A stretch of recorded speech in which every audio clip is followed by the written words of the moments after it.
মুসা নবী ফেরাউনের দরবারে গিয়ে দেখে ফেরাউন সিয়ারত বসে জিকির করতেছে। কার বসা? কি জিকির? আনা রব্বুকুমুল আলা, আনা রব্বুকুমুল আলা। মারাত্মক জিকির।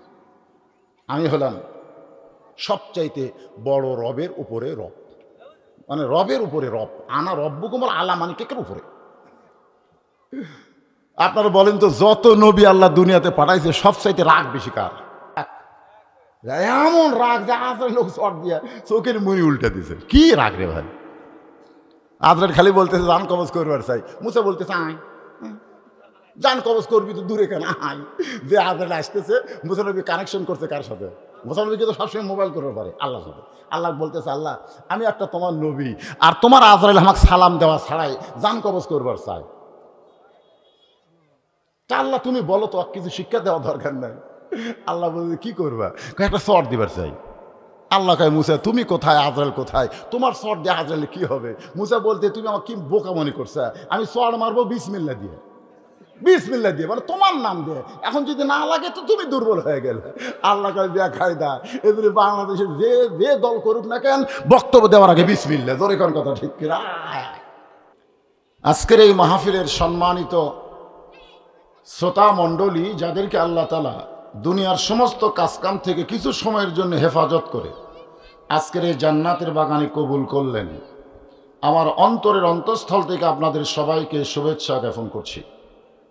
সম্মানিত মা বোনেরা, যেনারা পর্দার অন্তরালে বসে আছেন, আমি মা বোনদের বলবো যে আপনার পর্দার ভিতরে থাকেন, পর্দার বাইরে ঘোরাফেরা করেন না। মেয়েদের জন্য ওয়াজ শোনা লাগবে এরকম কোনো কথা নেই। একটা মেয়ে যদি সারা জীবন কোনো ওয়াজ না শুনে, তার একটা পাপও হবে না। কিন্তু ওয়াজ শুনবার এসে যদি পর্দার খেলাপ করে, তাহলে কি হবে? কারণ ওয়াজ শোনা হলো মুস্তাহাব, ওয়াজ না শুনলেও চলবে, কিন্তু পর্দা মানা হলো ফরজ। শুধু ফরজ না, দায়মি ফরজ। দায়মি ফরজ মেয়েদের পর্দা, সকল অবস্থায় পর্দার ভিতরে থাকতে হবে। সম্মানিত মা বোনদেরকে অন্তরের অন্তঃস্থল থেকে শুভেচ্ছা জ্ঞাপন করে দীর্ঘ কয়েক বছর পরে এই মুহূর্তে জানতে চাচ্ছি আপনার কেমন আছেন? জি আলহামদুলিল্লাহ।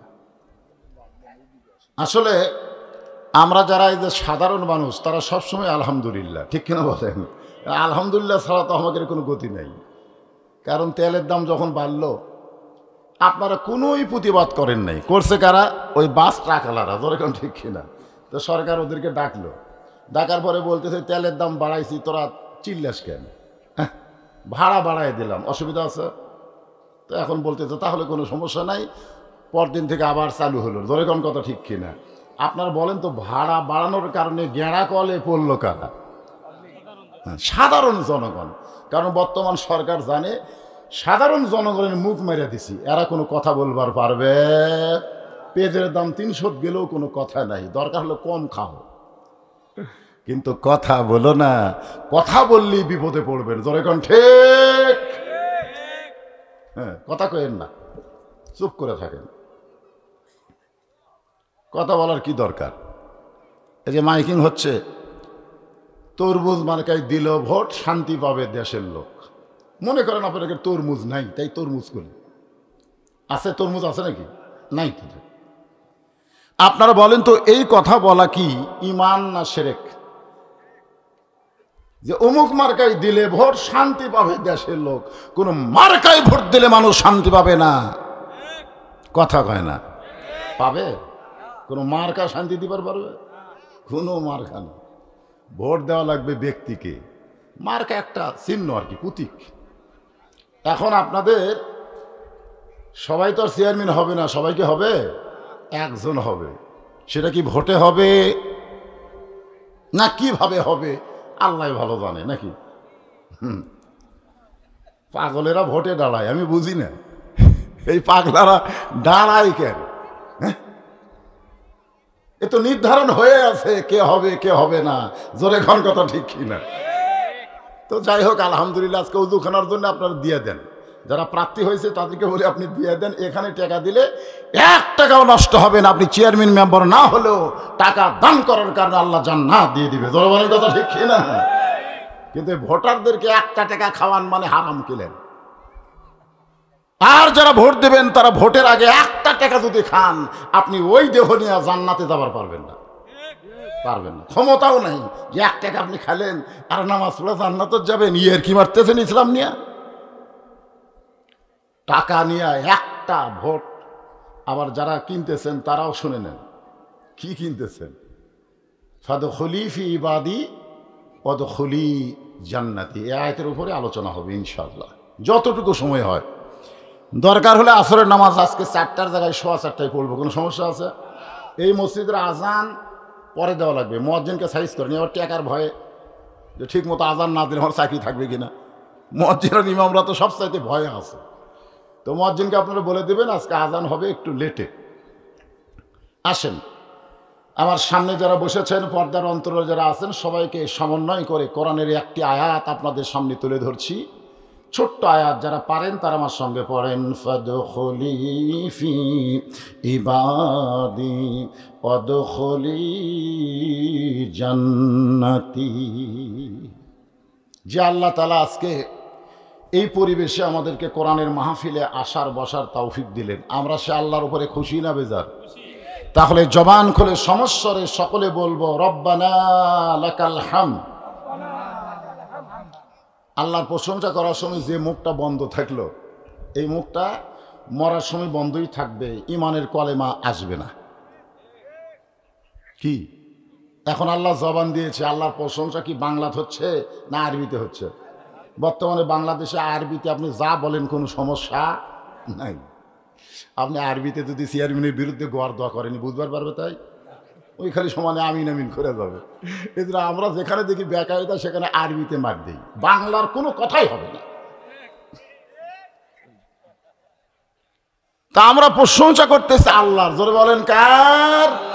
রব্বানা লাকাল হামদ হামদান কাসীরান তাইয়িবান মুবারাকান ফীহি।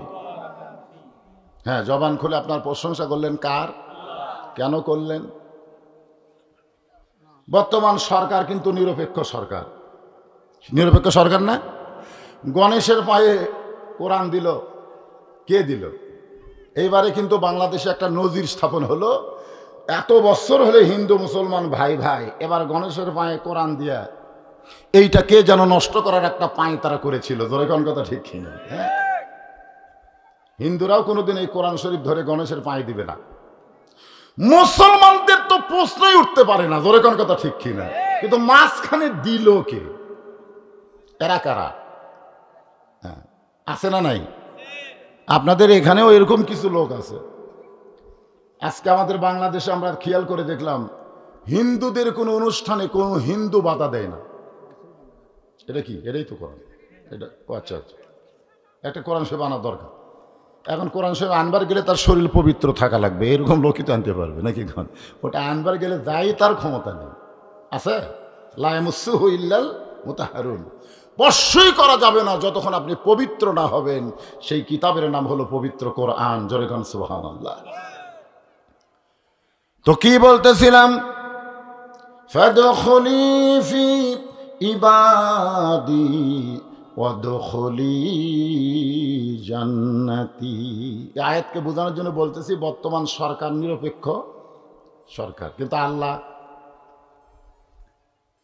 আল্লাহ কি নিরপেক্ষ? কথা কয় না।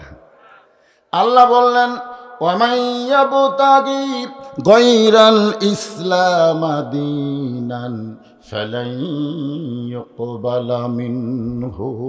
ইসলাম ছাড়া অন্য কোনো ধর্ম কেউ যদি গ্রহণ করে, আল্লাহ বলেছেন সেইটা কবুল করা হবে না। এ কথার দ্বারা বোঝা গেল আমাদের আল্লাহ নিরপেক্ষ।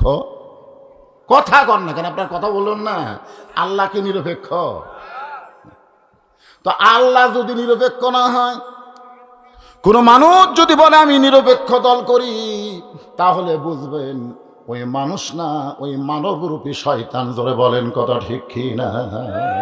একটু হাঁ হুঁ করবেন। আল্লাহ জান্নাত এবং জাহান্নাম দুটা তৈরি করছেন। আপনি আল্লাহ যদি নিরপেক্ষ হতো তাহলে খালি জান্নাত বানাতেন, জাহান্নাম বানাতো না। জোরে কোন কথা ঠিক? আল্লাহ কেন বললেন ফাদখুলি ফি ইবাদি? অতঃপর যে আমার বান্দা হয়ে গেল, আমার বান্দা হলো আমার দাসত্বের শৃঙ্খলে নিজকে আবদ্ধ করে নিল, ওয়াদখুলি জান্নাতি, সে যেন তখনই জান্নাতের মধ্যে প্রবেশ করলো। আপনারা বলেন তো, আল্লাহর বান্দা হতে গেলে 1 নম্বর যে জিনিসটা লাগবে তার নাম কি? আল্লাহর বান্দা হওয়ার গেলে ঈমান। আল্লাহর বান্দা হতে গেলে বাইনাল আবদি আল কুফরি তরকুস সালাত। বুখারী শরীফের হাদিস, আল্লাহ রাসূল বলেছেন, কেউ যদি আল্লাহর বান্দা হতে চাও তাহলে তাকে নামাজ ধরতে হবে, যে নামাজ ধরল না সে কাফির হয়ে গেল। তাহলে আল্লাহর বান্দা হতে গেলে ঈমানের পরে 1 নম্বর আমলের নাম কি? কথা কয় না। ও অজুখানা বানাবেন কি জন্য? তাহলে নামাজের কথা বলতে আপনাদের সমস্যা আছে? 1 নম্বরের নাম কি? নামাজ। নামাজ এটা কোন নামাজ? যে নামাজের কথাই বললাম এটা কোন নামাজ? আমার গাড়ি আটকে বলতে যে হুজুর মসজিদ দোতলা করা লাগবে, টাকা দেন। তা আমি কইলাম দোতলা কেন? বলে 1 তলায় তো মানুষ আঁকতেছে না, এই জন্যই দোতলা। আমি কইলাম বাজান ফজরের নামাজের খবর কি? বলে 1 কাতারে হয় না। জোহরের নামাজের খবর কি? কয় কোনো মতে 1 কাতার। কাজ কাম থাকলে তো জোহরে মানুষই হয় না, মানে আগে কাজ তারপরে নামাজ। যেরকম কথা ঠিক কিনা? আসরের খবর কি? কয় কোনো মতে। মাগরিবের খবর কি? 1 কাতার। এশার খবর কি? ওই ফজরের মতো। তাহলে মসজিদের মধ্যে কয় কাতার? কয় 9 কাতার। এখন পর্যন্ত তুমি 2 কাতারের খবর দিতে পারলা না, তাহলে খামাখা দোতলা করবা কেন? খামাখা তাহলে দোতলা করার দরকার কি? যেখানে মসজিদের ভিতরে 2 কাতারেরই মুসল্লি নেই, তাহলে খামাখা দোতলা করার কোনো দরকার আছে? এ কথা কোন দরকার আছে? তখন সাইড থেকে একজন বলতেছে, ওই যে জুমার দিনে সবার শেষে আসা আগে যায়, ওই শালাকের জন্য দোতলা করা লাগতেছে, ওই শালাকের জন্য। কারা? জুমার দিনে শেষে আসা আগে যায়, ওদের জন্যে দোতলা। আপনারা বলেন তো, জুমার নামাজ, এই যে হাদিসখানা আমি বললাম, এখানে জুমার নামাজের কথা বলা হয় নাই, এখানে 5 ওয়াক্ত নামাজের কথা বলা হয়েছে। 5 ওয়াক্ত নামাজ যে না পড়বে, মান তারাকা সালাতু মুতাম্মিদান ফাকাদ কাফারা, ইচ্ছা করে 1 ওয়াক্ত নামাজ যারা ছেড়ে দিবে সে আল্লাহর সঙ্গে কুফরি করলো। ফাদখুলি ফি ইবাদি ওয়াদখুলি জান্নাতি। আপনারা বলেন তো, নামাজের পরে 2 নম্বর ইবাদতের নাম কি? কথা কয় না। যাকাত, যেটা সমস্ত মানুষের জন্য ঈমানের পরে 2টা আমল করতেই হবে। একটা হলো নামাজ আর একটা হলো রোজা। আপনারা জানেন না এটা? গরিব কন ধনী কন সকল মানুষের জন্য নামাজ রোজা আছে না নাই? কিন্তু হজ আর যাকাত এটা কিন্তু সকলের জন্য না, এটা কেবলমাত্র ধনী ব্যক্তি যারা, তারা হজ করবে, যাকাত দিবে। তাহলে এখন যেটা কম্পালসারি সাবজেক্ট নামাজ এবং রোজা, আমি নামাজ সম্পর্কে আপনাদের সামনে এই ফাদখুলি ফি ইবাদের আয়াত দিয়া কিছু বুঝাবার চাচ্ছি। নামাজ আসলে কি? যে নামাজ সম্পর্কে আল্লাহ বলেছেন, ইন্নাস সালাতা তানহানিল ফাহশাই ওয়াল মুনকার, একমাত্র নামাজই পারে মানুষকে যাবতীয় খারাপি থেকে বাঁচায় দিতে। এখন আপনারা বলেন যে 7 জন চেয়ারম্যান পদপ্রার্থী আপনাদের চেয়ারম্যানের ভোট চায়, এদের মধ্যে আসল নামাজি কয়জন? এটা আপনাকে খোঁজার দরকার আছে না নাই? জনগণ আছে না? আছে। তাহলে ভোট পড়বে কোনখানে? নামাজি প্রার্থী আছে যেখানে। আমার কথা কি বুঝলেন? কথা কয় না কেন? কথা কয় না কেন? আমি তো কোনো প্রার্থীর নাম নিলাম না, আমি বললাম এই 7 জনের মধ্যে আসল নামাজি একটা হলো ভোটের নামাজি। ভোটের নামাজি বোঝেন না? আমার এলাকার এক চেয়ারম্যান প্রার্থী আসরের নামাজি 4 বার পড়ছে। আসরের নামাজি 4 বার। যেখানে জনগণ বেশি থাকে সেখানে আগে নামাজ তারপরে কথা। নামাজ এরকম পড়ে। সাথের চামচা বললো আজকে না আসরই 4 বার হলো। হোক, ভোটের আগে পড়ে নামাজ, ভোট গেলে আর পড়ে না। এইরকম প্রার্থীকে কখনোই আপনারা মুসলমান হিসাবে ভোট দিতে পারেন? না কেন? কারণ আজকের মাহফিল হলো নির্বাচনী মাহফিল। প্রধান বক্তা বসে থুয়ে যখন প্রার্থীরা বক্তব্য দিচ্ছে তখন বোঝা লাগবে না আমি শানে নজরুল বুঝি না? আজকের মাহফিলের শানে নজরুল কি আমি বুঝি না? বুঝি তো। এখন কতগুলো লোক যেদিন তফসিল ঘোষণা হয়েছে সেদিন থেকে 4 স্টল দখল করা আছে। ওদের অত্যাচার আমরা চা পাচ্ছি না। জোরে কোন কথা ঠিক? চাষটল দখল, এই চামচারা। একজন মেম্বার প্রার্থী দেখলেই কাম মাথা নিচু করে থাকে, কারণ প্রার্থীর দিকে এরা তাকায় না, এখন প্রার্থী তাকায় আছে ভোটারের দিকে। তোর এখন কথা ঠিক কিনা, মাথা নিচু করে আছে। চাচা আসসালামু আলাইকুম। চাচা বলতেছে কি বাবা সালাম দিচ্ছ কেন, ভোটার দাঁড়াছ? তখন বলে হয় চাচা দোয়া করবেন। চাচা বলতেছে খালি খালি খালি খালি দোয়া। তখন বলতেছে বিস্কুট আর চা দে রে। চাচারে বিস্কুট আর চা দে। চাচা বলতেছে একদিন খায় কি হবে, একদিন খায় কি হবে? তার মানে যতদিন ভোট না হয় চাচা খাবে। তোর এখন কথা ঠিক কি না? তখন বলতেছে চাচা এই চালা, যতদিন ভোট না হবে চাচা খালি বিস্কুট আর চা দিবি। এরকম 10-12 জনের সাথে ওই লাইন করছে চা খাওয়ার। জোরে কোন কি খাওয়ার? খা। এইরকম খানেওয়ালা আছে না নাই? জোরে কোন আছে না নাই? বিষয়টা হলো ফাদখুলি ফি ইবাদি ওয়াদখুলি জান্নাতি। দাসত্বের শৃঙ্খলে যে নিজকে আবদ্ধ করে নিল, ওয়াদখুলি জান্নাতি, সে জান্নাতের মধ্যে প্রবেশ করলো। আমরা কি জান্নাতে প্রবেশ করতে চাই?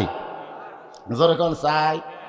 তাহলে জান্নাতে প্রবেশ করতে গেলে 1 নম্বর যে ইবাদতটা লাগবে, যে ইবাদত না করলে ইমান থাকে না। লা সালাতা লা ঈমানা, যার নামাজ নাই তার ইমান। এজরে কোন নামাজ নাই কি নাই? লা সালাতা লা দীনা, যার নামাজ নাই তার কোনো ধর্মই নাই। যে নামাজ পড়বে না তার কোনো ধর্ম থাকবে না। এখন সেই নামাজটা কি যদি আপনি আদায় করেন আর পড়েন, তফাৎ হলো নামাজ পড়া আর নামাজ কায়েম করা। জোরে কোন কথা ঠিক কি না?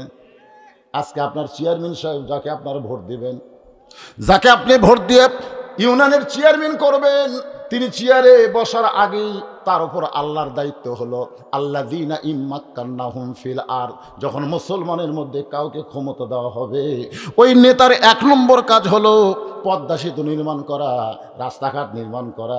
আমি চেয়ারম্যান হওয়ার পরে আপনার এলাকায় এতগুলো রাস্তা বানাই দিছি। আল্লাহ বলে এগুলোর দায়িত্ব তোকে দেওয়া হয়েছে পরে। 1 নম্বর দায়িত্ব হলো আকামুস সালাত, তোমার নামাজ কায়েম করা লাগবে। নামাজ কায়েম করতে হবে। আজকে আমাদের বাংলাদেশে নামাজি নাই বলে মানুষ আল্লাহর ভয় বাদ দেয়া করোনার ভয় করেছে। জোরে কোন কথা ঠিক কি না? যে কয়জন নামাজি ছিল তাদেরকে আবার মসজিদ থেকে বর্তমান সরকার বাইর করার একটা পায়তারা করল। আমরা চিন্তা করলাম এত বছর ওয়াজ দিয়ে কি হলো রে? 100 কিদার মাইকিং করতেছে 5 ওয়াক্তে 5 জন, 5 ওয়াক্তে কয়জন? জুমার নামাজে 10 জন, তারাবির নামাজে 12 জন। এর বেশি মসজিদে প্রবেশ করা আইনে তো দণ্ডনীয় অপরাধ। মসজিদ কমিটির যারা ছিল কেউ আর বাড়িতে নাই, একটাও তো নামাজ পড়ে না। সভাপতি পড়ে না, সেক্রেটারি পড়ে না, কিন্তু এখন দেখতেছে আইনে তো দণ্ডনীয় অপরাধ। এখন সভাপতি, সেক্রেটারি আর কেশিয়ার এসে বলতেছে মুয়াজ্জিন ইমাম আমরা 5 জন ভাই, আর কারো ঢোকার দরকার নেই, আর কারো ঢোকার দরকার নেই। কি বলতেছে আল্লাহ? ফালিয়াবুদু পড়েন, সকলের তো এই সূরাগুলো মুখস্থ আছে। ফালিয়াবুদু রব্ব হাযাল বাইত আল্লাযী আত'আমাহুম মিন জু'ইন ওয়া আমানাহুম মিন খাউফ। এই ঘরের মালিককে, এই ঘরের মালিকের গোলামি করো, ইবাদত করো, বান্দা হও। যদি তুমি এই ঘরের মালিকের গোলামি করতে পারো, বান্দা হবার পারো, তাহলে সঙ্গে সঙ্গে তোমাকে 2টা পুরস্কার দেওয়া হবে। 1 নম্বর পুরস্কার হলো তোমার রিজিকের কোনো পেরেশানি থাকবে না। সকালবেলা 90 টাকার ডাল বিকালবেলা 120 টাকা হবে না। সকালবেলার চাউল 40 টাকা, বিকালবেলা 50 টাকা হবে না। বাজার নিয়ন্ত্রণ থাকবে। কিন্তু বর্তমান বাংলাদেশে, আমাদের বাংলাদেশে বাজারের কোনো নিয়ন্ত্রণ নাই। যখন যা ইচ্ছা বাজার চলতেছে। জোরে কোন ঠিক কিনা ভাই? হ্যাঁ, আল্লাহ বলতেছেন 2টা পুরস্কার দেওয়া হবে ওই মসজিদের মালিকের ইবাদত করলে। 1 নম্বর পুরস্কার হলো তোমার রিজিকের কোনো ধরপড়ানি থাকবে না, পেরেশানি থাকবে না। 2 নম্বর পুরস্কার হলো যাবতীয় ভয় ভীতি থেকে আল্লাহ তোমাকে পুরোপুরি নিরাপত্তা দিয়ে দিবে। করোনার জন্য তোমার মেয়ে মানুষের মতন মুখ ঢাকা লাগবে না। করোনার কোনো ক্ষমতা নাই, করোনার কোনো ক্ষমতা নাই। ক্ষমতা হলো আল্লাহর। জোরে কোন কথা ঠিক কিনা? আমার 5 এক ফকিরকে আমি বললাম যে হারে করোনা বেড়াচ্ছে রে, ভিক্ষা বাদ দে রে, বেঁচে থাক রে, ভিক্ষা করিস না, এত পাড়া বেড়াস তো করোনা ধরবে। ফকির বলতে তো হুজুর আপনি একজন আলিম হয়ে একটু তদন্ত করে দেখেন তো আজ পর্যন্ত বাংলাদেশে কোনো ফকির মরছে কিনা। আপনি একটু তদন্ত করেন। তা আমি চিন্তা করলাম গোটা বাংলাদেশ তো আমার তদন্ত করার উপায় নাই, আর বগুড়া জেলার খোঁজ নেই তো। তো একজন ডাক্তারকে বললাম, ডাক্তার সাহেব বগুড়া জেলায় এ পর্যন্ত করোনা হয়ে মরছে কত? বলে 342 জনের ওপরে। এর মধ্যে কোনো ফকির আছে? আল্লাহর শপথ একটাও নাই। আমি কইলাম কে রে, তাহলে করোনা কোন দিকটা ঘরে? সব দেখা গেল যে সব নেতা মরছে, ধনী মানুষ মরছে, ডাক্তার মরছে, পুলিশ মরছে, একটা ফকিরও নেই। আমি তখন মনে মনে দোয়া করলাম, আল্লাহ এ করোনা একটু বেশি দিন থাক, আল্লাহ এই বেজাত গুলা জাত করে যাক। জোরে কোন কথা ঠিক। এই করোনা আসার পরে আমেরিকা পারমাণবিক বোমা ভুলে গেছে, নিজের জীবন বাঁচানোর জন্য তারা চেষ্টা করেছে। জোরে কোন কথা ঠিক কিনা? আমেরিকা, রাশিয়া, ব্রিটেন, ফ্রান্স যারা পারমাণবিক বোমা বানাইছে মানুষকে মারার জন্য, আল্লাহ কয় বোমার কাছে যাবার পারবি না, তোকে নিজের ইজ্জত আব্রুকে হেফাজত করার মতন বাঁচার চেষ্টা করা লাগবে। জোরে কোন কথা ঠিক কিনা? একটা ডাক্তার রুগীর কাছে আসে না। আমি এক ডাক্তারের কাছে গেলাম, ডাক্তার বসে আছে এক সাইটে, অনলাইনে চিকিৎসা হচ্ছে। আমি বললাম, ডাক্তার সাহেব খবর কি? করোনা ঘুরতেছে। খুবই চেষ্টা করতেছে, হঠাৎ আজরাইল খাড়া। তা আজরাইল বলতেছে চ যাই, আমার কোনো করোনা নাই। হায় হায়, শালা কয় কি রে, তোর করোনা নাই তাই বলে কি তোর মৃত্যু নাই? বলে হ্যাঁ মৃত্যু আছে, করোনার চাপে পড়ে মৃত্যুর কথা ভুলে গেছি। মানে করোনার চাপে পড়ে মৃত্যুর কথা ভুলে গেছে, এরকম কিছু বেহুদ্দা মানুষ আছে না নাই? ফাদখুলি ফি পড়েন, যতবার পড়বেন সব আছে না নাই? ফাদখুলি ফি ইবাদি ওয়াদখুলি জান্নাতি। আমার মায়েরা যারা পর্দার অন্তরে বসে আছেন, আপনাদের 1 নম্বর ইবাদতের নাম হলো নামাজ। জোরে বলেন নাম কি? পুরুষের জন্য 1 নম্বর ইবাদতের নাম হলো নামাজ। যে নামাজ মানুষকে পারে ভালো করতে। ইন্নাস সালাতা তানহা আনিল ফাহশাই ওয়াল মুনকার, একমাত্র নামাজই পারে মানুষকে ভালো করে দিতে। যদি আমাদের যুবকরা নামাজি হয়, জোরে কোন কি হয়? তাহলে পাবজি গেম খেলবে, ফ্রি ফায়ার খেলবে না। এখন তো অনেক জায়গায় প্রার্থীরা একেবারে ওয়েফার দিয়া আপনার লাইন কিরকিরে করে দিয়েছে, সারা রাত তোরা খেলবি আর আমাকে ভোট করবি। আপনারা শোনেন আজকে মনোযোগ দিয়া, একটু মনোযোগ দিবেন। ফাদখুলি ফি ইবাদি ওয়াদখুলি জান্নাতি। এই কিছুক্ষণ পরেই যে নামাজটা আমাদের সামনে আসবে, ভাইজান যে নামাজটা আমাদের সামনে আছে সেই নামাজের নাম কি? আরো জোরে গান। 5 ওয়াক্ত নামাজের মধ্যে আসরের নামাজকে বলা হয়েছে সালাতুল ওস্তা। সালাতুল ওস্তা মানে মধ্যবর্তী নামাজ। লাইলাতুল মেরাজে আল্লাহ যখন আসরের নামাজ নবীকে দিচ্ছেন, নবী যখন আসরের নামাজ নিচ্ছেন, আসরের ফরজ হলো কয় রাকাত? জোরে কোন কয় রাকাত? মেরাজের রজনীতে কোনো সুন্নত নফল নামাজ কিন্তু আল্লাহ দেয় নাই, সর্বসাকুল্যে 17 রাকাত নামাজ দিয়েছে। জোরে কোন কত রাকাত? তার মধ্যে আসরের 4 রাকাত নামাজ যখন নবীর হাতে দেয়, নবী বলতেছে আল্লাহ এই আসরের নামাজ তো আমি নিয়ে যাব আমার উম্মতের কাছে। আমার উম্মতের কাছে এই নামাজটা আদায় করলে কি হবে, এই নামাজটা পড়লে কত সওয়াব পাওয়া যাবে? আল্লাহ বলে, হাবিব এই আসরের 4 রাকাত নামাজ আমি যত্ন করে রেখেছি। আসরের 4 রাকাত নামাজ আমি যত্ন করে রেখেছি। যেদিন দরিয়াকে রাস্তা বানানো হলো, মুসা নবী তার সঙ্গে সাথে নিয়ে ওই দরিয়াকে রাস্তা পাইয়া আমি আল্লাহর শুকরিয়া আদায় করার জন্য 4 রাকাত নামাজ আদায় করেছে। ওই 4 রাকাত নামাজ আমি আল্লাহর কাছে এতই ভালো লাগলো, আমি মুসা নবীর 4 রাকাত নামাজ যত্ন করে রাইখা দিয়েছি।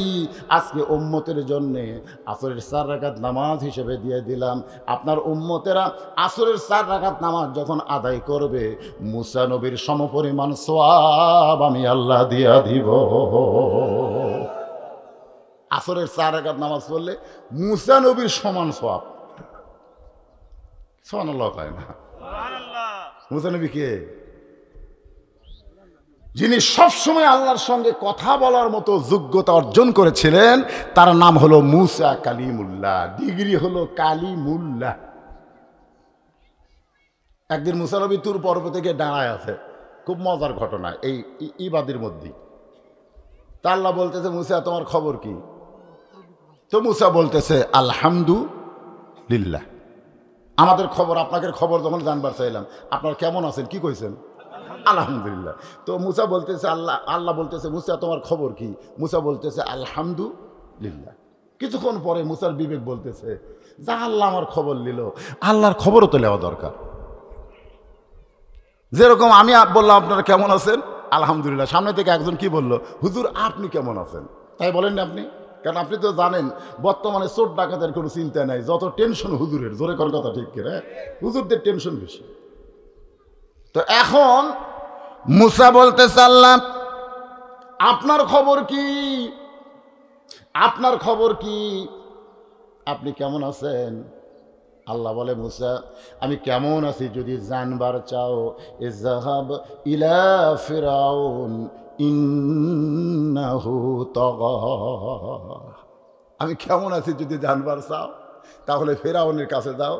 ফেরাউন দিনের ভোট রাতে করতেছে নাকি? ইন্নাহু তাগা মানে কি? সীমালঙ্ঘন করেছে। 5 বছর জন্য চেয়ার পায়া উই আর চেয়ার থেকে উঠবে না, উই আর চেয়ার ছাড়বে না, যে ভাবি হোক আর চেয়ার দরকার।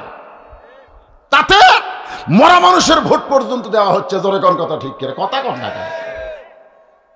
তা আল্লাহ বলতেছে, আমি আল্লাহ কেমন আছি যদি জানবার চাও তাহলে ফেরাউনের কাছে যাও। কার কাছে? ইন্নাহু তাগা, ফেরাউন সীমা লঙ্ঘন করেছে।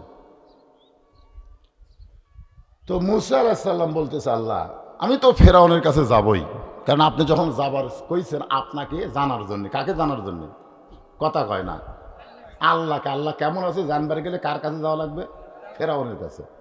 আমাদের বর্তমানে বাংলাদেশে আল্লাহ কেমন আছে?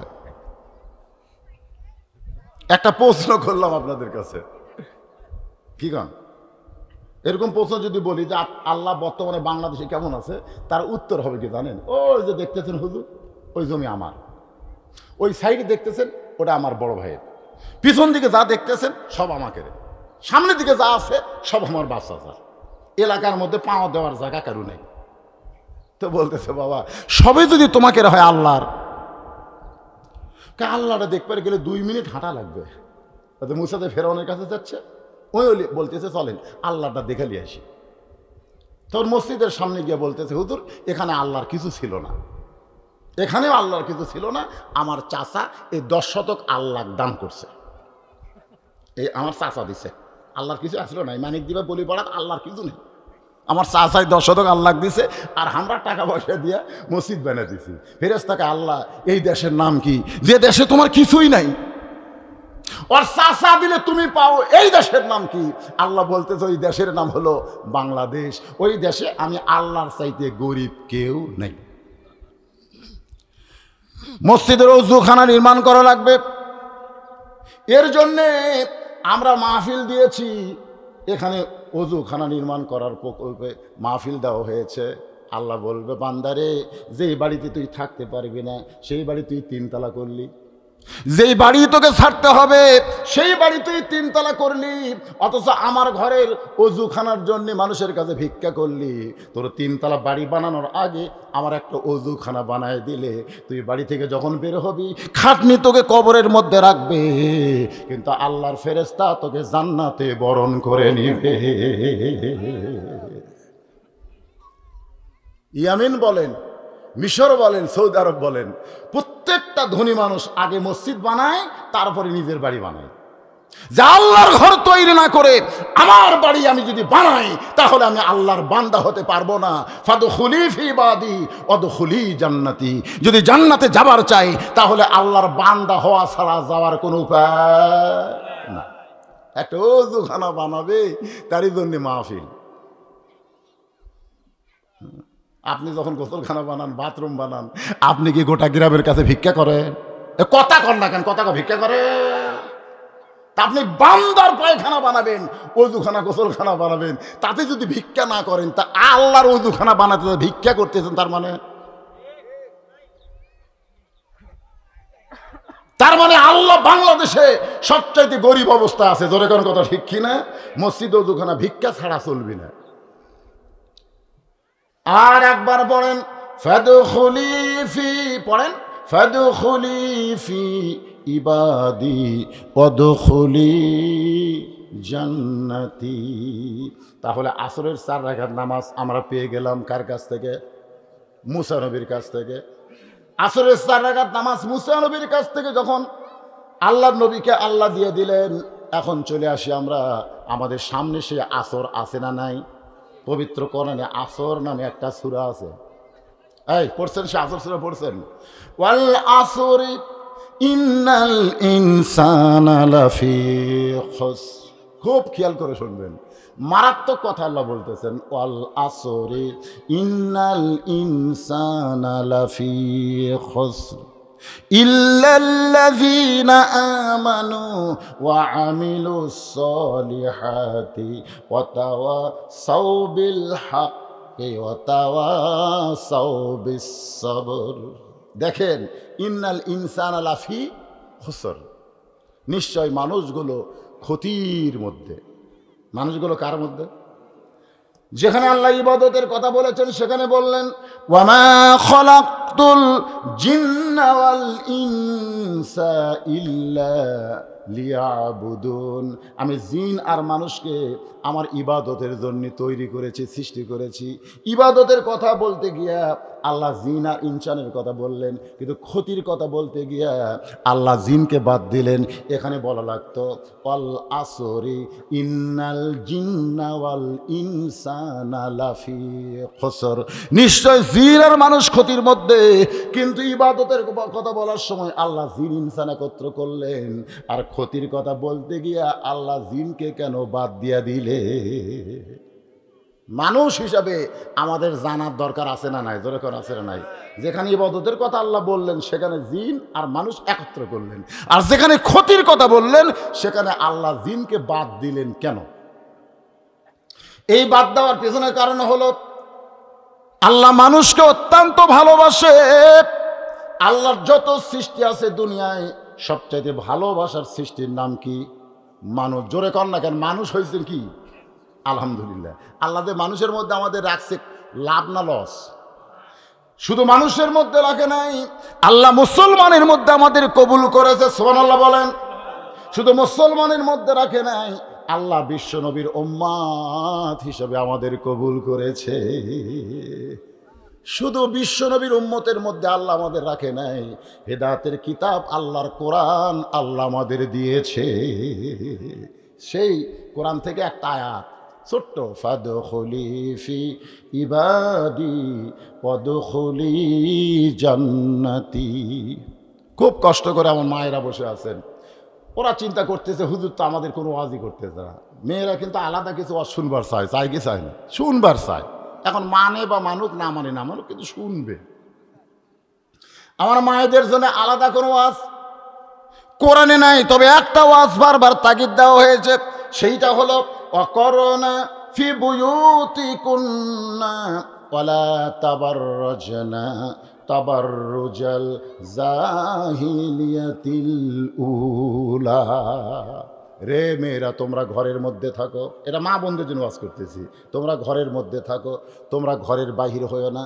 কোনো প্রয়োজনে যদি ঘরের বাহির হও তাহলে হেজাব নিয়ে, পর্দা নিয়ে বের হওয়া লাগবে। ওই জাহিলি যুগের মেয়েদের মতন সাজগোজ করে বের হওয়ার কোনো পারমিশন মুমিনা নারীর নাই। একথা কার? আরো জোরে বলেন কার? একজন মেম্বার প্রার্থী আছে, মেয়ে মানুষ, এটা সরকারি নিয়ম। মেয়েদেরকেও মেম্বার হওয়া লাগবে। 3 ওয়ার্ড মিলে একটা মহিলা ভাইস প্রেসিডেন্ট নাকি কয় ভাইস চেয়ারম্যান আছে না নাই? আপনাকে এলাকার ভোটটা আছে না নাই? যার পক্ষে তার স্বামী ভোট চাইল, আপনারাও মাশাআল্লাহ ভোট দিবেন। দিবেন না? কি কোন দিবেন না? দিতে হবে। আমাকে একজন মেয়ে প্রার্থী স্বামী বলল, হুজুর আমার বউ নির্বাচনে গেছে, আপনি একটু দোয়া করেন। আমি চিন্তা করলাম বাংলায় দোয়া করলে বুঝবার পারবে, এ জায়গায় আরবিত মারা লাগবে। যখন কি মারা লাগবে? আরবিতে দোয়া করলাম, হালাকাতি রাসূলিহিনা আতাতিনা মিনান নিসায়ে, হালাকাতি রাসূলিহিনা আতাতি মিনান নিসায়ে, এই দোয়া করলাম। ওর স্বামী না বুঝা খালি আমিন আমিন করে গেল। আমি দোয়ার মধ্যে বললাম, পুরুষ জাতি যখনই ধ্বংসের মধ্যে পড়ে যাবে, যখন নারীদেরকে তাদের মেম্বার চেয়ারম্যান বানাবে। হাদিসের মধ্যে বলা হয়েছে, আল্লাহ রাসূল বলেছেন, মা তারাকতু বাদি আলা উম্মতি ফিতনাতুন আদারাল রাসূল মিনান নিসাই, রাওয়াহুল বুখারী কিতাবুল ফিতান। আল্লাহ রাসূল বলেছেন, আমার উম্মতের জন্য সবচাইতে বড় বিপদ হলো পুরুষ মানুষের জন্য নারী নেত্রী হওয়া। এ কথা আমার না, এ কথা আল্লাহর নবী বলে গেছে। ঠিক কথা কোনটা? ঠিক। ফাদখুলি ফি ইবাদি ওয়াদখুলি জান্নাতি। যে আল্লাহর বান্দা হবে আল্লাহ তাকে জান্নাতের মধ্যে ঢুকাবেন। এটা বুঝাইতে গিয়ে সূরা আসরের কথা বলতেছিলাম। এক নম্বর হলো ইল্লাল্লাযীনা আমানু, যারা আমরা আল্লাহকে বিশ্বাস স্থাপন করেছি। ও মায়েরা, আপনারাও আল্লাহকে বিশ্বাস স্থাপন করেছেন। আল্লাহ নবী মসজিদ নববীর মধ্যে সাহাবীদের সামনে বললেন, রে সাহাবীরা, তোমাদের বাড়িওয়ালি তো বিবি এখানে আসতে পারে নাই, তোমরা আমার সামনে বসে আছো, আমি তোমাদের সামনে মেয়েদের 4টা ওয়াজ করলাম। 1 নম্বর হলো মেয়েরা নামাজ পড়বে, 2 নম্বর মেয়েরা রমজান মাসে রোজা করবে, 3 নম্বর সতীত্বের হেফাজত পর্দা করা লাগবে, আর 4 নম্বর হলো স্বামীর কথা মতো চলবে। মেয়েরা যদি বেশি আমল না, এই 4টি আমল যদি করতে পারে, তাহলে ফাদখুলি ফি ইবাদির মধ্যে তারা ঢুকবে। এই 4টি আমল করার জন্য আল্লাহ 8টা জান্নাতের দরজা খুলে দিবে। কয়টা? নবী ওয়াজ করলেন সাহাবীদের সামনে। হুজরার মধ্যে উম্মাহাতুল মুমিন আয়েশা ছিলেন। তিনি যে 6 লক্ষ হাদিসের হাফেজ কেন হলেন? কারণ নবী যখন কথা বলতেন সাহাবীরা যেমন শুনতেন, মা আয়েশা তেমন শুনতেন। এজন্য 6 লক্ষ হাদিসের উপরে তিনি মুখস্থ করেছে। সুবহানাল্লাহ কবেন না? যেই নবী ঘরের মধ্যে হুজরাখানায় ঢুকছে, আয়েশা নবীর সামনে গিয়ে বললেন, ইয়া রাসূলুল্লাহ, আপনি মেয়েদের জন্য 4টা আমলের কথা বললেন, মাত্র 4টা আমলের কথা বললেন, নামাজের কথা বললেন, রোজার কথা বললেন, মেয়েরা কি হজ করতে পারবে না? মেয়েরা কি হজ করতে পারবে না? আল্লাহর নবী বললেন, মা ইয়ান্তিকু আনিল হাওয়া ইন হুয়া ইল্লা ইউহা। আমি নবী নিজের ইচ্ছায় কোনো কথা বলি নাই, আমাক দিয়া যা বলানো হয় এগুলো সবই হলো আল্লাহর ওহী। ধরে কার না সুবহানাল্লাহ। তাহলে নবী যে মেয়েদের 4টা আমলের কথা বলেছে, এইটা কি নবী বলেছেন না আল্লাহ বলাইছেন? এ কথা কন না কেন, কে বলাইছেন? কিন্তু মা আয়েশা বলতেছে মেয়েরা কি হজ করতে পারবে না? আল্লাহ রাসূল কিছুই বললেন না, কিন্তু আদরের বউতে বারবার জিজ্ঞাসা করে, ইয়া রাসূলুল্লাহ, আমি জানি আপনি এবার হজে যাবেন, আমি আয়েশাও কিন্তু যাওয়ার প্রস্তুতি নিচ্ছি। আল্লাহ রাসূল বলে, আয়েশা, হজের কথা কিন্তু বলা হয় নাই। আয়েশা বলে, হুজুর, আমি আপনার সঙ্গে হজে যাবই। রাসূল বললেন, বিরক্ত করো না, আমি একজন নবী হইয়া আমি হাজার হাজার সাহাবী নিয়ে হজে যাব, আমি তোমার দায়িত্ব নিবার পারবো না, আমি তোমার দায়িত্ব নিবার পারবো না। এরপর আয়েশা যখন কান্নাকাটি শুরু করে দিলেন, আব্দুর রহমান ইবনে আবু বকর আয়েশা রাদিয়াল্লাহর বড় ভাই এসে বললেন, ইয়া রাসূলুল্লাহ, আমার বোনটা হজে যাওয়ার জন্য কান্নাকাটি করতেছে, আপনি যদি তার দায়িত্ব না নেন, আমি দায়িত্ব নিয়ে যদি যাবার চাই, আপনি কি যাবার দিবেন? রাসূল বললেন, কোনো মুহরিম ব্যক্তি যদি দায়িত্ব নেয় তাহলে ইসলাম তাকে আর আপত্তি করে না। ধরে কন্যা সুবহানাল্লাহ। আপনারা বলেন তো, নারীরা জান্নাতে হবে, এই নারীদের জান্নাতি নেত্রী আয়েশা হবে? এই নারীদের জান্নাতের নেত্রী কি আয়েশা হবে? আয়েশা হবে না। প্রত্যেক জুমার সানি খুতবায় ইমাম কিন্তু আপনাদের শোনায় দিচ্ছেন, সাইদাতুন নিসায়ে আহলেল জান্নাহ, আহলেল জান্নাহ, খাতুনে জান্নাত ফাতেমাতুজ জোহরা। আপনারা ফাতেমার জীবনী পড়ে দেখেন, তিনি হজ করা তো দূরের কথা, হজের কথাও কোনোদিন মুখে আনেন নাই। যখন আয়েশা নবীর কাছ থেকে সরে গেল, এমন সময় নবীর মেয়ে ফাতেমা এসে বললেন, বাবা, হাসান হোসেনের বাপ কইল মেয়েদের নাকি মাত্র 4টা আমল করা লাগবে। 1 নম্বর নামাজ, 2 নম্বর রোজা, 3 নম্বর সতীত্বের হেফাজত পর্দা করা, 4 নম্বর স্বামীর কথা মতো চলা। ও বাবা, আমি ফাতেমার 4টা আমলই করব বাবা, কিন্তু এই 4টি আমলের মধ্যে সবচাইতে গুরুত্বপূর্ণ আমল কোনটা? এই 4টার মধ্যে সবচাইতে গুরুত্বপূর্ণ আমল কোনটা? আল্লাহ নবী বললেন, পুরুষের জন্যই পুরুষের জন্য 4টা আমলের মধ্যে নামাজ, রোজা, হজ, যাকাত। নামাজ, রোজা, হজ, যাকাত পুরুষের মধ্যে 4টা আমলের মধ্যে 1 নম্বর হলো নামাজ। 1 নম্বর হলো নামাজ। কোনো ব্যক্তি যদি হজ না করে মারা যায় তাকে কাফের বলা যাবে না। কোনো ব্যক্তি যাকাত না দিয়ে মারা গেলে তাকে কাফের বলা যাবে না। কোনো ব্যক্তি রমজানে রোজা না রাখলে তাকে কাফের বলা যাবে না। কিন্তু যে ব্যক্তি নামাজ পড়ে না পড়ে মারা গেল, সে অবশ্যই কাফের অবস্থায় দুনিয়া থেকে বিদায় নিল। তাহলে পুরুষের মধ্যে 1 নম্বর ইবাদতের নাম কি? আল্লাহ রাসূল বলেন, ফাতেমা, মেয়েদের জন্য 1 নম্বর ইবাদতের নাম হলো পর্দা। মেয়েদের জন্য 1 নম্বর ইবাদতের নাম হলো পর্দা। পর্দা যদি না থাকে মা, মেয়েদের কোনো ইবাদত আল্লাহর দরবারে কবুল হবে না। আল্লাহ রাসূল বললেন, ফাতেমা 24 ঘন্টার মধ্যে 5 বার নামাজ আদায় করবি। নামাজের 5টা ওয়াক্ত আছে, এই 5 ওয়াক্ত নামাজ আদায় করলে নামাজের হক শেষ হয়ে যাবে। ও ফাতেমা, স্বামী যখন আলী যখন তোমার কাছে থাকবে, আলীর কথা মতো চলবে। আলী অনেক সময় জিহাদের ময়দানে যায়, তাবলিগে যায়, তখন তো আর স্বামীর খেদমত করার দরকার হয় না। তার মানে বোঝা গেল স্বামী কাছে থাকলে খেদমত করবা, দূরে গেলে আল্লাহ তোমাকে সহজ করে দিবে।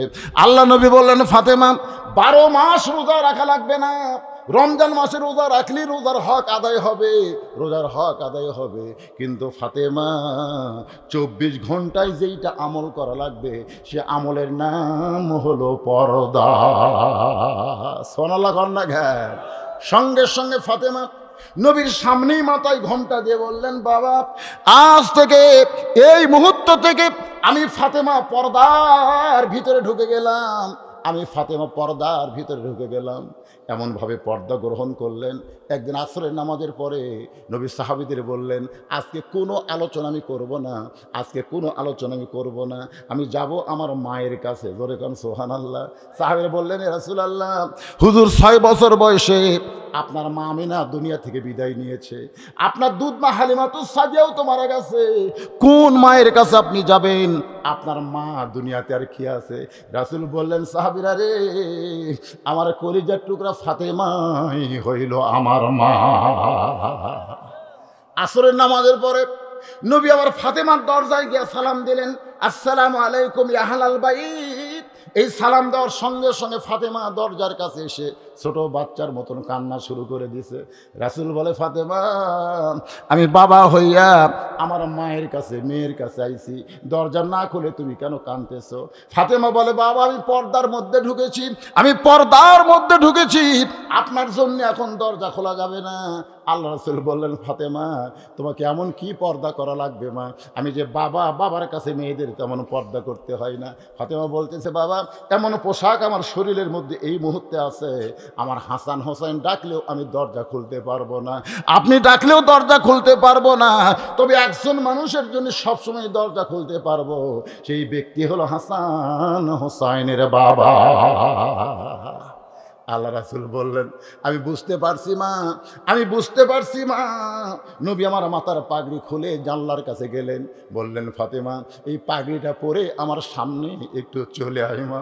মা ফাতেমা আল্লাহ নবীর 7 হাত পাগড়ি এটা পরে নবীর জন্য দরজা খুলে দিলেন। নবীর দরজা খুলে ফাতেমার মুখের দিকে তাকায় দেখে চোখের নিচে যেন সুরমা দিয়ে রেখেছে। মা কবে থেকে সুরমা দিলি মা? চোখের নিচে যেন তোর সুরমা দেখতে পাই। ফাতেমা বলতেন, বাবা জানবার যখন চান তাহলে শোনেন, সুরমা দেইনি বাজান, না খায় থাকার কারণে আমার চোখের নিচে কালিমা পড়ে আছে। আল্লাহ রাসূল বলেন, ফাতেমা এর পরেও তোমার কেমন লাগতেছে? ফাতেমা বলে, বাবা গোটা দুনিয়া আমার কাছ থেকে যদি আল্লাহ কেড়ে নেয়, আর পর্দার মধ্যে থাকার মতন তৌফিক যদি আমাকে আল্লাহ দেয়, আমি ফাতেমা এর পরেও পর্দা ত্যাগ করব না। আমি আমার মায়েদের জন্য বলতেছি, মা এই ফাতেমা কিন্তু জান্নাতি নারীদের নেত্রী হবে। এই ফাতেমার সঙ্গে যদি আপনারা জান্নাতে যাওয়ার চান, তাহলে বেশি ওয়াজ আপনাদের আমল করা লাগবে না, একমাত্র আমলযোগ্য ওয়াজের নাম হলো পর। জোরে কোন পর। আর এই পর্দাটা মেয়েরা করতে চায়, কিন্তু আপনারাই করবার দিবার চান না। আচ্ছা, আপনার বউকে বাগুন তুলতে গেলেন কেন?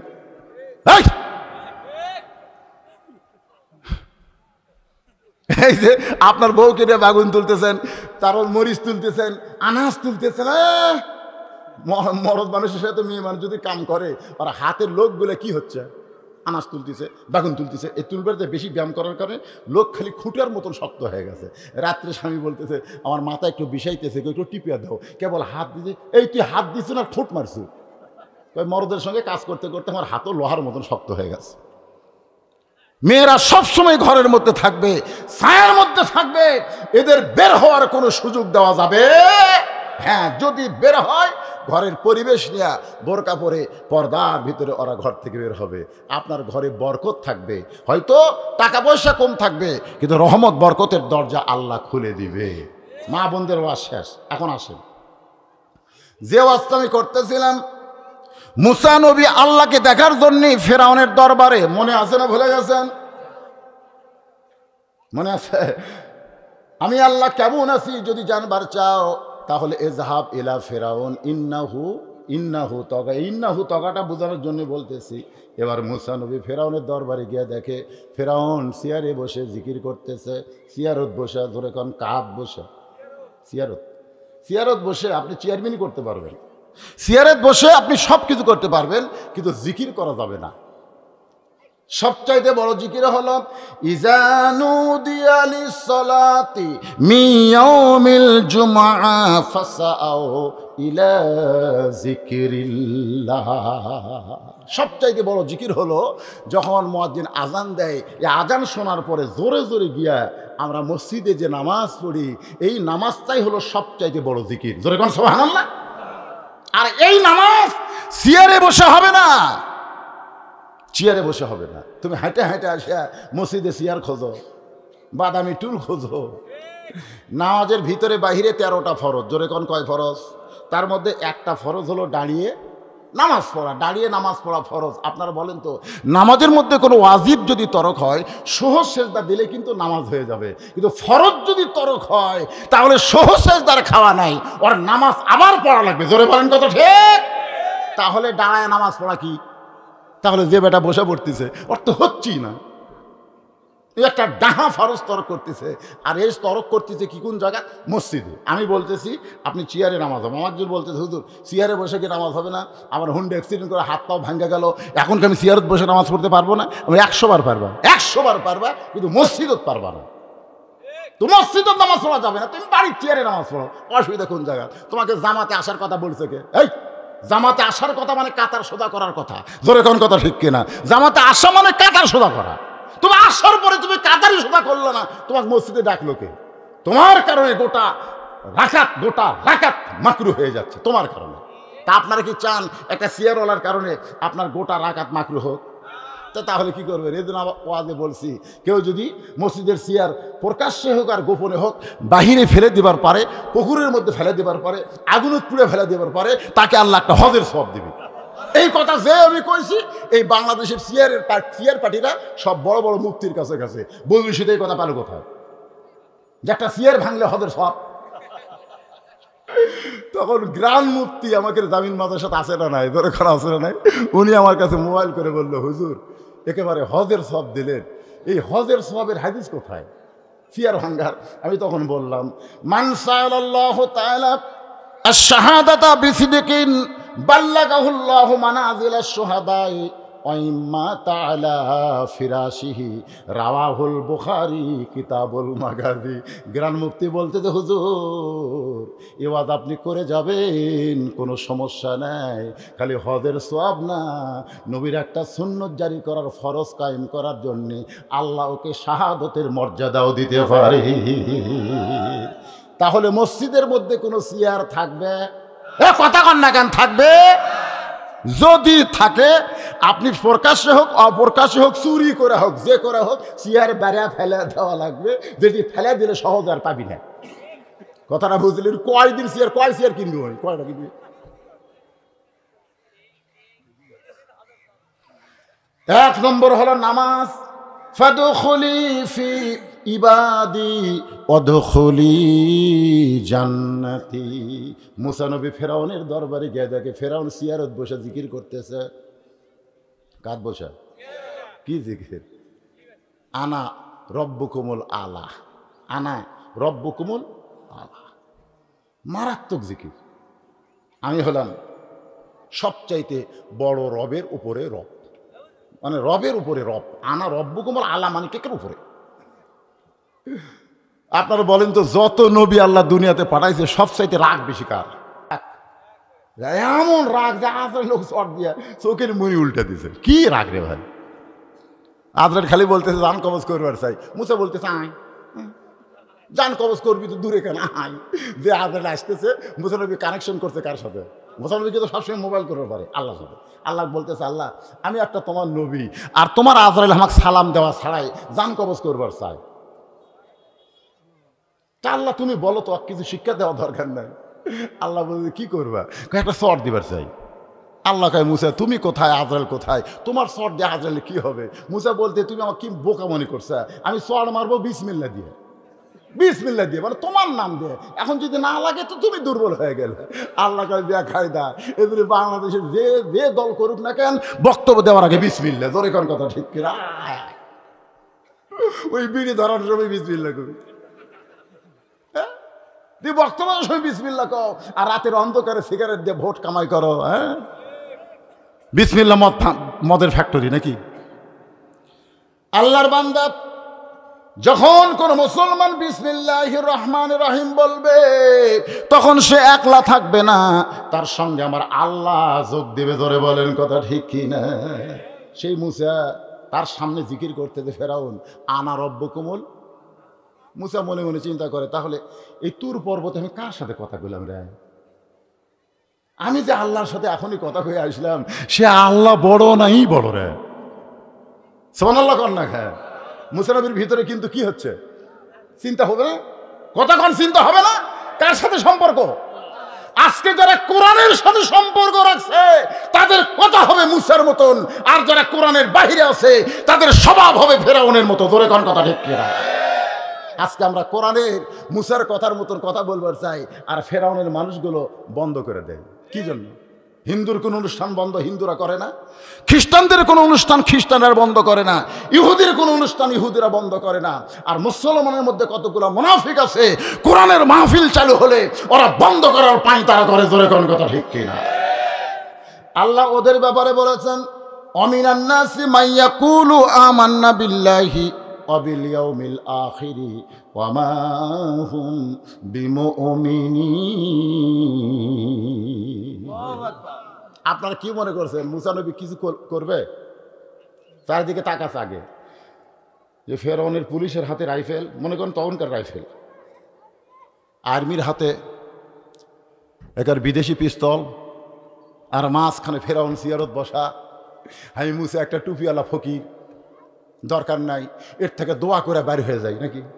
মুসা আল্লাহ সালাম দোয়া করে, আল্লাহ আমি পারতেছি না, আল্লাহ তুমি তোমার জায়গায় থাকো, আমি আমার জায়গায় থাকি, ফেরাউন ফেরাউনের জায়গায় থাক, এইভাবে দুনিয়া যাক। কি করে আজকে এই অবস্থা চলতেছে? কথা কন না কেন? এই অবস্থা চলতেছে না? তোমার জায়গা তুমি থাকো, এর জায়গা তুই থাক, আমার জায়গা আমি থাকি, কোনো মতে বেঁচা থাকা লাগবে, এতে বাতিলের সঙ্গে আপোষ করে হোক, অসুবিধা নেই। মুসা নবী ফেরাউন দেখেন কথার সাই,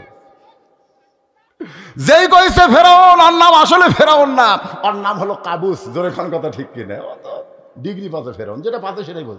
ফেরাউন তুমি যে জিকির করতেছ ওইটা বাতিল জিকির। জিকির হলো লা ইলাহা ইল্লাল্লাহু মুসা কালিমুল্লাহ। আজকে ফেরাউনের জিকির আমাদের দেশত নাই। এক বক্তা কোরআনের টেজে এসে ফেরাউনের জিকির করতেছে, আল্লাহরে ধন নবীরে দিয়া, নবী গেছে গায়েব হইয়া, নবীরে ধন খাজা পাইয়া, শুয়া আছে আজমিরে, কেউ ফেরে না খালি হাতে, খাজারে তোর দরবারে। এটা সম্পূর্ণ ফেরাউনের জিকির। যেরকম কি জিকির? কেউ ফিরে না খালি হাতে, খাজারে তোর দরবারেতে। এটা বললে সে মুশরিক হয়ে যাবে, সে শিরককারী হয়ে যাবে। কেউ ফিরে না খালি হাতে, একমাত্র আল্লাহর দরবারে। জোরে বলেন কথা ঠিক কি না?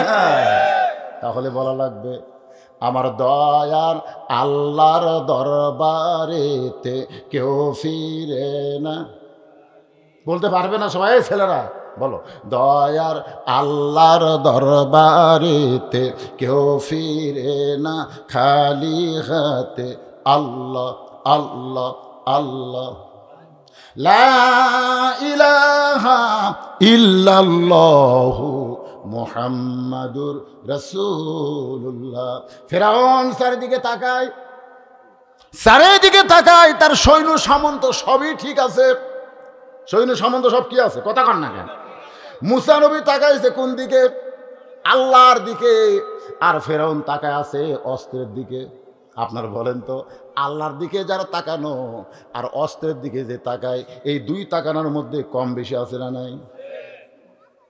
ফেরাউন বলে, মুসা তুমি যে জিকির করেছো, যেই জিকিরকে তুমি আসল জিকির বলতেছো, সেই জিকির যদি করবার চাও তাহলে ভালো জায়গাত যাও, ভালো জায়গাত যাও, ভালো জায়গাত যাও। তোমার আল্লাহর জিকির সব জায়গাত করা যাবে না, জিকির করারও একটা জায়গা আছে। যেরকম আপনাদের গ্রামের সবচাইতে ভালো জায়গার নাম কি? আরো জোরে কর, নাম কি? মসজিদ। ভালো জায়গায় যাও। সঙ্গে সঙ্গে মুসা বলতে, ফেরাউন ভালো জায়গায় গিয়ে আল্লাহর জিকির করতে হবে, আর তোমার এই জায়গায় তুমি ভেজাল জিকির চালাবা। তাহলে এখন বলো তোমার জায়গা কতটুকু, আল্লাহর জায়গা কতটুকু? ফেরাউন বলতেছে, যত জায়গার মধ্যে ফেরাউনের আইন চলবে ওই জায়গা হবে ফেরাউনের, আর যত জায়গায় আল্লাহর আইন চলবে ওই জায়গা হলো আল্লাহর। আজকে আমাদের বাংলাদেশে কেবলমাত্র মসজিদ বাদ দিয়া আর কোনো জায়গায় আল্লাহর আইন চালু নাই। জোরে বলেন কথা ঠিক কি না? আমি নিজের চোখে দেখছি, সামনে কাতারে ডান পাশে আওয়ামী লীগ, বাম পাশে বিএনপি, মাঝখানে জামাত। নিজে দেখছি জামাত 4 আঙ্গুল পিছনে আছে, আওয়ামী লীগ পিছিয়ে না, হাত দিয়ে বলতেছে লাইনে আয়, লাইনে আয়। তুই কাতার চিনিস না, পিছনে থাকিস কেন? ওই ফিস করে বলতেছে, ভাই আমি জামাতে। কিসের জামাত রে?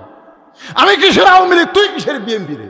মসজিদের মধ্যে যখন ঢুকছি তখন 14 দল 20 দলকে কবর দিয়া আমরা এক দলে এক কাতারবদ্ধ হয়ে নামাজ ধরেছি। ধরে কোন কথা ঠিক কিনা? ফেরেশতাকে আল্লাহ, এটা কোন জায়গা আল্লাহ? যে জায়গায় আওয়ামী লীগ, বিএনপি, জামাত কাতার সোজা করে, এই জায়গার নাম কি? আল্লাহ বলতেছে ওইটুকুই বাংলাদেশে আমার আছে, ওইটুকুই আছে, আর বাদ বাকি সব ওরা দখল করছে। খালি বাইর হোক, খালি বারাক। আজকে সেই মসজিদে মানে সময় বান্ধাও আছে, বুঝছেন না? যে সামনে আসরের নামাজ, কি কর্মক্ষণ। আমার ওয়াজ মানে আপনারা তো জানেন 2-2.5 ঘন্টা না হলে ওয়াজের লাইন হতে পারি না, সময় বান্ধা। এই কিছুক্ষণ পরই মুয়াজ্জিন ও কে সিল্লাউট বাজান দিবে, আমরা তখন আনসার করব। কারণ একটা গানও তো আছে, কাজকে বলো তোমার নামাজ আছে। জোরে কোন কথা ঠিক কিনা? দুনিয়ার সবচাইতে বড় কাজের নাম হলো নামাজ। এই নামাজ আযান দিবে, আর সেই আল্লাহর জায়গায় যেখানে আওয়ামী লীগ, বিএনপি, জামাত কাতারবদ্ধ হয়ে নামাজ পড়ে, সেই মসজিদের একটা ওযুখানা করা লাগবে। এখন যদি বলেন আপনি আমি দেব না, এই কথা বললি আপনি ফেরাউন। খালি যাই এই মুহূর্তে যাই উঠবি, এতক্ষণ ওঠেনি, এই মুহূর্তে যাই উঠবি, আপনারা বুঝবেন এরা মসজিদের শত্রু। এখন কারা কারা ওঠে আপনারা দেখেন। কিসের পেশাব? আগে থেকে পেশাব আসেনি, এখন মসজিদের ওযুখানা পেশাব, ওযুখানায় নাই, টোটালি নাই। খুব নর্মাল ওযুখানা আছে, ওযু করবে পিছনে খেয়ে পুরো দাঁত পা ভাগবে। আর মাশাআল্লাহ, একে 200 টাকার কথা লোট সব রে, 2000 টাকা দিয়ে দিয়েছে নগদে। আগেও দিতে 5000, আবার দিলে 2000। আল্লাহ কবুল করেন। আপনাদের কি বলছি, ভোটে ওঠেন বা না ওঠেন, মসজিদের জন্য যেটা দিবেন এটা জান্নাত হবে। সুবহানাল্লাহ করেন না কেন? হ্যাঁ, এটা তো আর মিস নাই। কিন্তু জেলা ভোট পাওয়ার নিয়তে যাদেরকে খাওয়াবেন এরা তো খালি খাওয়া পার্টি। যারা লেয়, এই একটা জিনিস আপনাদের কাছে বলতেছি, যারা টাকা লেয় আপনাদের কাছে, কেউ যদি টাকা চায় তাহলে বুঝবেন ওই আপনার কাছে 1 লাখ টাকা চাইনি, ওই সবার কাছেই চাচ্ছে। ওই যে ভোট কাক দিবে নিজেও জানে না। জোরে কোন কথা ঠিক কিনা? হ্যাঁ, যারা খাবার চাই, টাকা চাই, খবরদার ওদের ভোট আপনি পাবেন না। নিজেও জানে না। ওই ভোটের দিনে ওই যে যখন পাবি না, ব্যালট পেপার পাবি, ওই যে কোনটা ছিল মারবি ওই নিজেও জানে না। ওই খালি দেখবি শয়তান তখন ওর গালতে একটা চড় মারবি, চড় মারা বলবি মারছিল, যেই সিল মারছে মধ্যে পড়ছে, একটাও পড়েনি, মানে মার খাওয়ার পর পড়েনি, মধ্যে পড়ে। এরকম কিছু ভোট মার যায় না, এ কথা কান মার যায় না।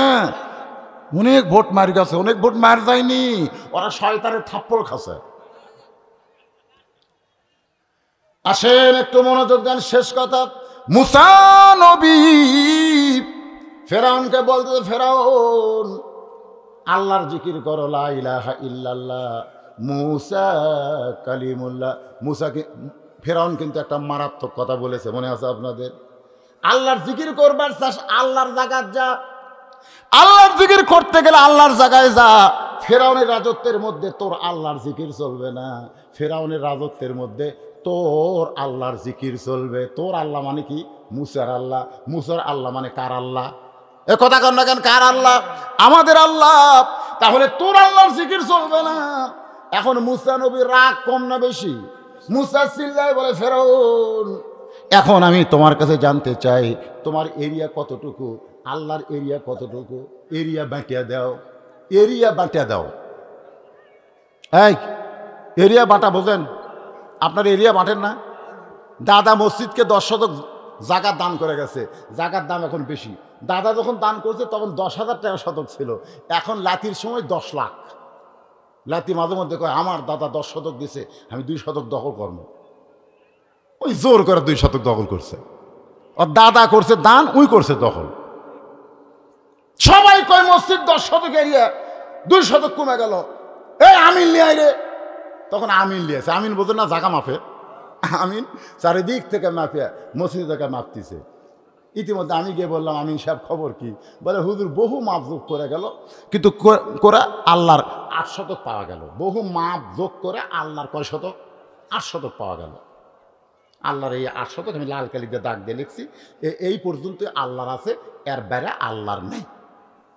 আমি কইলাম ঠিক মতো মাপছে তো?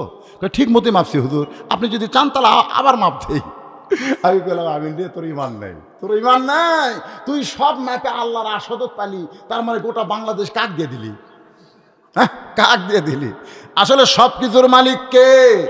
কিন্তু যখন মানুষ ফেরাউনের মতন সীমা লঙ্ঘনকারী হয়ে যাবে, তখন সব কিছুর মালিক নিজ মনে করবে, আর আল্লাহকে সামান্য জায়গা দিবে, যেটা মসজিদ নামে একটা ঘর বানায় দিয়ে। আল্লাহর বান্দারা একটু মনোযোগ দেন। মুসা বলতে, ফেরাউন আজকে সিয়ার পাইয়া তুমি অহংকারী হয়ে গেছো, তুমি কি জানো তোমার পরিণতি কি? কারণ তুমি কোথায় ছিলে আর কোথায় উঠলে, আবার কোথায় গিয়া তুমি পড়বে, এইটা কি তোমার জানা আছে? শিশুকালে তুমি কি ছিলে, যৌবনকালে তুমি কি ছিলে, বর্তমানে তুমি কি হয়েছো, ভবিষ্যতে তোমার খবর কি? একটাবার চিন্তা করো ফেরাউন, হঠাৎ যদি তোমার এমন কিছু হয়, হতে পারে কি পারে না? মনে করেন, আমি বোঝানোর জন্য বলতেছি, মনে করেন ফেরাউন একদিন পায়খানা করবার গেছে। কারণ ফেরাউন আল্লাহর দাবি করলেও কিন্তু ফেরাউন খায়, জোরে খান খায় কি খায় না? এই খাওয়াটা এমন খাওয়া খাইছে, খাওয়ার মধ্যে একটু বিষক্রিয়া, ফুড পয়জন শুরু হয়ে গেছে। এখন ফেরাউন পায়খানা করবার যায়, যেই পায়খানা কমপ্লিট মনে করে উঠবার আছে, আবার পেট কামড় মারছে, আবার পায়খানায় বসে গেছে, পানির মতন তরল পদার্থ বার হয়ে যায়। ফেরাউন দেখে পায়খানা কমপ্লিট, আবার যখন উঠবার চায় তখন আবার পেটে কামড় দেয়, আবার বসে গেছে। এভাবে 5 বার ওঠা বসা করে 6 বারের সময় পেট কামড়ায়, ফেরাউন আর উঠবার পারে না। ফেরাউন দুর্বল হয়ে পায়খানার মধ্যে কাত হয়ে আছে।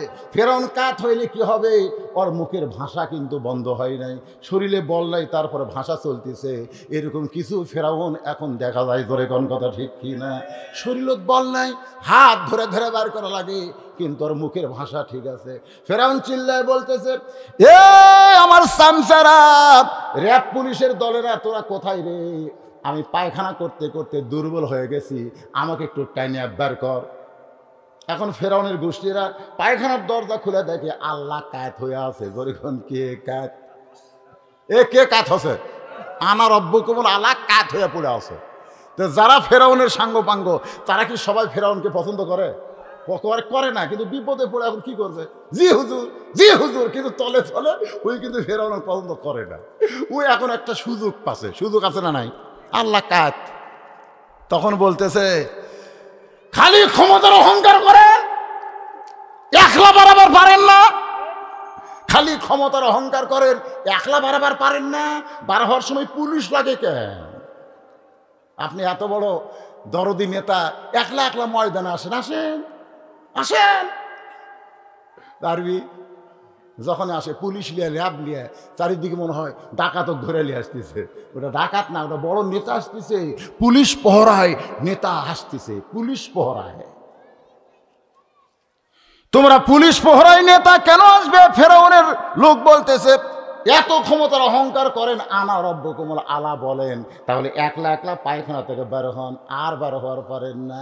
এখন আমরা বুঝবো, যারা সীমা লঙ্ঘন করতেছে, আমার আল্লাহর আইনকে বাদ দিয়া মানুষের আইন প্রতিষ্ঠা করতে চায়, তারাও কিন্তু একদিন ফেরাউনের মতো অবস্থা হয়ে যাবে। জোরে বলেন ঠিক। ফাদখুলি ফি ইবাদি পদখুলি জান্নাতি। আল্লাহর দাসত্বের শৃঙ্খলে নিজকে আবদ্ধ করে ফেললো, নিজের চাহিদাকে আবদ্ধ করলো, মন চাহে জিন্দিগি করলো না, আল্লাহর কোরআন অনুযায়ী চললো। আবার এই ভোটটাও কিন্তু আল্লাহর ইবাদত। জোরে কোন সুবহানাল্লাহ। ইন্নাল্লাহা ইয়ামুরুকুম আন তুআদ্দুল আমানাতি ইলা আহলিহা ওয়া ইযা হাকামতুম বাইনান নাস আন তাহকুমু বিল আদল। যে লোকটা খেদমত করবে, যেরকম একজন মুরব্বী কি কইল, আমি যদি জনগণের খেদমত করি তাহলে আল্লাহ আমাকে ইজ্জত দেবে। আল্লাহ সব জানে।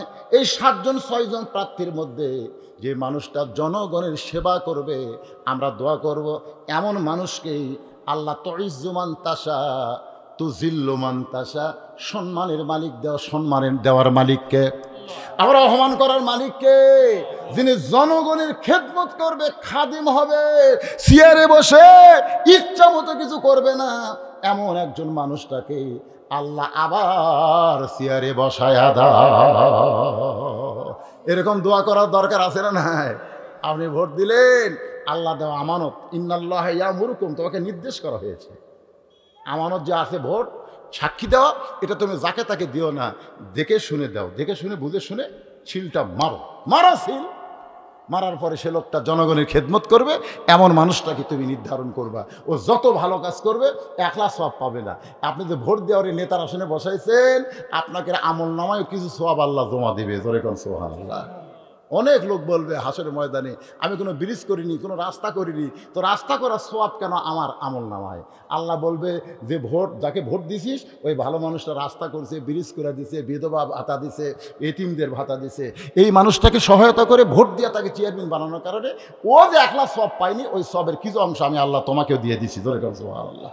এই জন্য এমন মানুষকে ভোট দেব যে ভালো কাম করবে, সওয়াব পাবো। আবার এমন মানুষকে দিব না যে খারাপ কাম করবে, ওর যা পাপ হবে উনি একলা পাবি না। আপনার আমল নামায় দেখবে যে আপনি ব্রিজ মেরে খাচ্ছেন, সিমেন্ট মেরে খাচ্ছেন, আপনি কবেন আল্লাহ আমি জীবনেও ভোটার ডালাইনি, আমার আমল নামায় ব্রিজ খাওয়া, সিমেন্ট খাওয়া, রড খাওয়া। আল্লাহ কাছে যাক ভোট দিছো এই মেরে খাচ্ছে, ওই মেরে খাচ্ছে, ওই খালি একলা পাপ হয়নি, আর পাপের একটা অংশ আল্লাহ তোমাকে দিয়ে দিছে। এখন আমরা কি পাপের অংশ চাই না সওয়াবের অংশ চাই? তাহলে 28 তারিখে শুভ দিন, চিন্তা ভাবনা করে নিন। আল্লাহুম্মা আমিন। আল্লাহুম্মা আনতাস সালাম ওয়া মিনকাস সালাম তাবারাকতা ইয়া যাল জালালি ওয়াল ইকরাম। আয় আল্লাহ তাআলা, দিনের বেলায় কাজ কামকে বাদ দিয়া তোমার কোরআনের মহব্বতের পাগল হইয়া এই জান্নাতের বাগানে বসে ফাদখুলি ফি ইবাদি ওয়াদখুলি জান্নাতের আলোচনা শুনেছে, মেহেরবানি করে আজকের মাহফিল কবুল করো। আল্লাহ তোমার মানিক দীপার পলিপাড়ার বান্দারা তোমার ঘরের অজুখানা নির্মাণ করার নিয়তে আজকের এই জান্নাতের বাগান লাগাইছে। আল্লাহ অতি তাড়াতাড়ি মসজিদে অজুখানা নির্মাণ করার ব্যবস্থা করে দাও। এই গ্রামের প্রত্যেকটা মানুষকে 5 ওয়াক্ত নামাজি কবুল করো। আমার মা বোনদেরকে পর্দানিশি কবুল করো। আল্লাহ যারা মাহফিল আয়োজন করেছে এখনো শেষ হয় নাই, এরপর আরও মাহফিল হবে, আরও বক্তার আলোচনা করবে।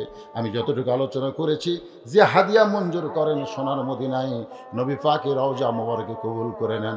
তামাম আম্বিয়ায়ে কেরাম, আসহাবে কেরাম, তাবিনে কেরাম, তাবিনে কেরাম, তামাম পৃথিবীর মাটির নিচে যত মুমিন মুমিনা আছে আল্লাহ সকলের আরওয়াহ পরে হাদিয়া কবুল করেন। আল্লাহ গো, আমরা যারা হাত তুলেছি, আমাদের মধ্যে জনম দুঃখী মা বাবা যাদের কবরে চলে গেছে, বাপ মার কবরকে জান্নাতের টুকরা বানান। আজকে মসজিদের উন্নয়ন কল্পে নগদে বাকিতে যারা দান করেছে, আল্লাহ সকলের দানগুলোকে জান্নাতের বিনিময় হিসেবে কবুল করেন। আল্লাহ আজকের মাহফিলের প্রধান অতিথি, বিশেষ অতিথি যারা, আল্লাহ প্রধান অতিথি তো আসেই নাই, আল্লাহ সভাপতি সাহেব থেকে শুরু করে আজকের মাহফিলের চেয়ারম্যান মেম্বার প্রার্থী যারা মসজিদের উন্নয়নে দান করেছে, আল্লাহ তুমি তাদের সকলকেই জান্নাতি মানুষ হিসেবে কবুল করো। একজন মহিলা প্রার্থীর স্বামী আগে 5,000 টাকা দান করেছে, আবার 2,000 টাকা নগদে করছে দান। আল্লাহ তার দানটা তুমি জান্নাতের বিনিময়ে কবুল করে নেন। এছাড়াও যারা দান করেছে আল্লাহ সকলের দানকে কবুল করেন। আমি গুনাহগার বলে দোয়া ফিরা দিয়েন না। এতগুলো মানুষের মধ্যে যার 2 হাত পছন্দ হয়, সেই 2 হাতের ওসিলায় গোটা মাহফিলকে আল্লাহ আপনি কবুল করে নেন। বিপদ আপদ মুসিবত থেকে আল্লাহ আমাদের হেফাজত করো। আল্লাহ যে কোরআন শুনতে এত ভালো লাগে, সেই কোরআনের সমাজ আমাদেরকে একটা বারের জন্য দেখার তৌফিক দাও আল্লাহ। এই আল্লাহ তাআলা, আমাদের যেদিন মৃত্যু হবে দিনটা যেন জুমার দিন হয়, মাসটা যেন রমজান মাস হয়, ইমানের সাথে ইজ্জতের সাথে দুনিয়া থেকে বিদায় নেওয়ার কালে আমাদের জবানে জারি করে দিবেন লা ইলাহা ইল্লাল্লাহু মুহাম্মাদুর রাসূলুল্লাহ সাল্লাল্লাহু আলাইহি ওয়াসাল্লাম। আসসালামু আলাইকুম ওয়া রাহমাতুল্লাহি ওয়া বারাকাতুহু।